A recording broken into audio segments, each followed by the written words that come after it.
मंडळी नमस्कार. मंडळी, राज्यामध्ये महाविकास आघाडी आणि महायुतीमध्ये जो काय गोंधळ चाललेला पाहतोय महानगरपालिका निवडणुकीच्या निमित्तानं, तो अद्याप शमलेला नाही आहे.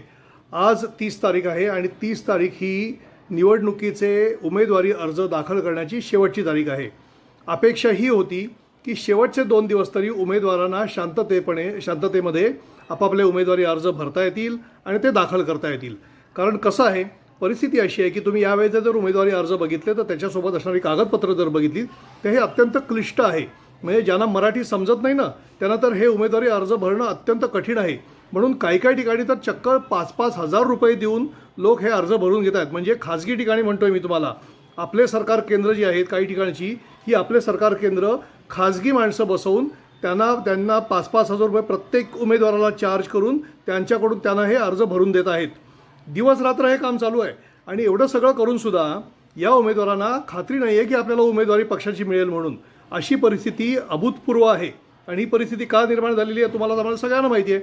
मुळात असलेले 4 पक्ष जेव्हा 4चे 6 झाले, 6चे आणखीन 8 झाले, त्यात पुन्हा आणखी छोटे छोटे जे पक्ष आहेत हे सगळे पक्ष येतात आणि त्यांना प्रत्येकाला महानगरपालिकेची निवडणूक लढवायची आहे. कार्यकर्त्यांना महानगरपालिकेची निवडणूक लढवायची आहे आणि प्रत्येकाला नगरसेवक व्हायचं आहे. नगरसेवक याचा अर्थ काय होतो? नगराची सेवा करणारा. प्रत्यक्षात ते नगराची सेवा करतात का स्वतःची सेवा करून मेवा खातात? तुम्हाला सगळ्यांना चांगलं माहिती आहे. ही परिस्थिती असल्यामुळे मेवा खायची मोठी संधी मिळत असल्यामुळे प्रत्येकाला नगरसेवक व्हायचं आहे. आणि मग त्यांनी भरलं तर मी का नको, आणि मी भरलं तर आणखी कोणी का नको?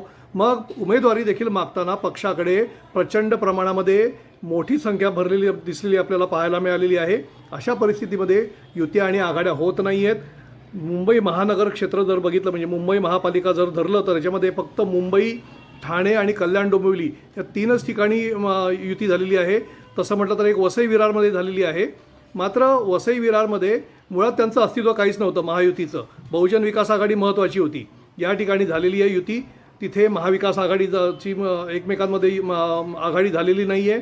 जर इतर ठिकाणी बघितलं तर मग ती नवी मुंबई आहे, मीरा भाईंदर आहे, उल्हासनगर आहे, किंवा आणखीन भिवंडी निजामपूर महानगरपालिका आहे. जर मेमार क्षेत्र जर पाहिलं, इथे महाविकास आघाडी झालेली नाही किंवा महायुती देखील झालेली नाही आहे. राज्यामध्ये देखील तेच चित्र आहे. या उलट दोन्ही पवार एकत्र आलेले आहेत. पुण्यात आलेत, पिंपरी चिंचवडमध्ये आलेत, परभणीमध्ये आलेले आहेत. तर नागपूरमध्ये देखील ते एकत्र येण्याची चिन्ह आहेत. अकोल्यामध्ये ते एकत्र येण्याची चिन्ह आहेत. ही सगळी जी काय सगळा गोंधळ गदारोळ जो झालेला आहे ना, तो कार्यकर्त्यांच्या अतिइच्छेमुळे. या अतिइच्छा नेमक्या काय फळाला येतात, विरोधक नेमके कुठे राहतात आणि महायुती नेमकी कुठे आहे, हे लवकरच आपल्याला स्पष्ट होणार आहे.